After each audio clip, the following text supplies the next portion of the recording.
বিজেপিতেই যোগ, মহামিছিলে সামিল হয়ে শুভেন্দুর নতুন চমক বা বার্তা আমরা দেখতে পাচ্ছি।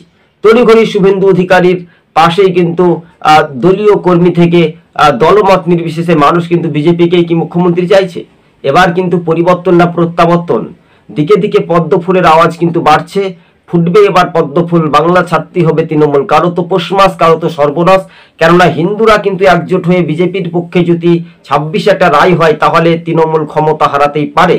এটাই একটা প্রশ্নের চ্যালেঞ্জের মুখোমুখি। তবে শাসক বনাম বিরোধী লড়াই একেবারে তুঙ্গে হতে পারে।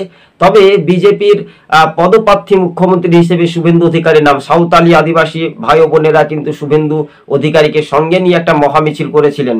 কিন্তু নন্দীগ্রাম বলুন বা পূর্ব মেদিনীপুরে, পশ্চিম মেদিনীপুরে, একাধিক জায়গায়, ঝাড়গ্রামে, চিত্র উত্তরবঙ্গ থেকে দক্ষিণবঙ্গে কার্যত বিজেপির একটা দাপট।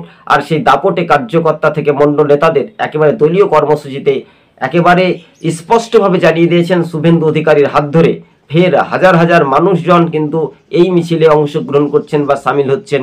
শুভেন্দু অধিকারীর দাপট আরও একবার প্রমাণিত হয়ে গেল। দর্শক বন্ধুগণ, খেলা হবে খেলা। এই খেলা কিসের খেলার ইঙ্গিত শাসক দল তৃণমূল এই স্লোগান নির্বাচনের সময় দিতে থাকে। তবে নির্বাচনের ভোট আসে তখন মানুষকে বোকা বানানো হয়। তবে এই বোকা বানানোর আর কতদিন টিকে থাকবে? কিন্তু পশ্চিমবঙ্গে বিজেপি কার্যত একেবারে ঝড়ের গতির মতো তারা শক্তি প্রয়োগ করছে, এমনটা